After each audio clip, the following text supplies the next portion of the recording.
You ever notice how so many of the guys who seem the most stuck are often the ones who are trying the hardest? I missed this for years and then discovered that the rut that I thought I was in or other guys feel like they are in isn't the problem. It's actually the doorway to the solution and the liberty that we seek. Our brains dig these ruts on purpose. The man who can't stop performing, his brain learned that love was earned, and so he performs for all to see.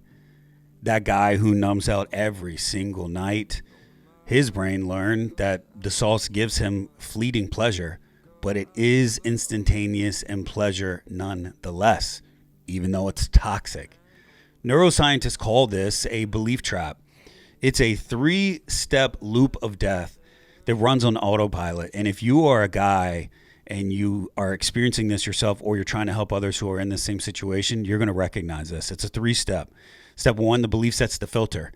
It's dangerous because if a man believes I'm not enough, his brain will only notice evidence that he is not enough. And so he tries to prove it. The compliment doesn't register. The rejection, that's burned into memory. And then comes step 2. The filter drives his actual behavior.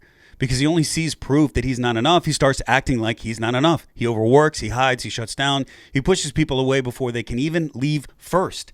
And then comes the dreaded step number 3. The behavior creates the actual proof.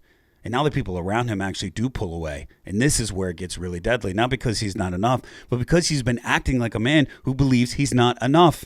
And so then, surprise, surprise, his brain says, see, bro, I told you, you are not enough. And when this happens, the trap is set and the trap is closed. The belief just didn't predict his reality. It actually rendered it. And now he is protecting a wound that he probably doesn't even have language for. He's in a place that he doesn't even know how he got there, and he doesn't have any idea how to get out. And I know because I was that guy. I was in that same loop of death, that same trap. And if you're a leader, or if you're a person, a guy, and you're in this same exact space, can I just encourage you to stop asking the question, why don't I get it? Why can't I get it? Why can't I change? Why won't he change? Because that question isn't really all that helpful. Here's one that is. What is it that your system or my system or his system is protecting, and why? If you ask this question, I promise you're going to get the real thing that's keeping him stuck to show up.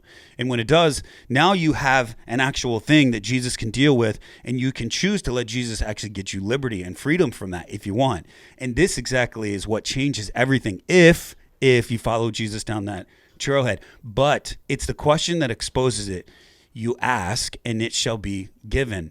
So if you ask the right question, you're going to find what's behind this, and that is where all the change happens.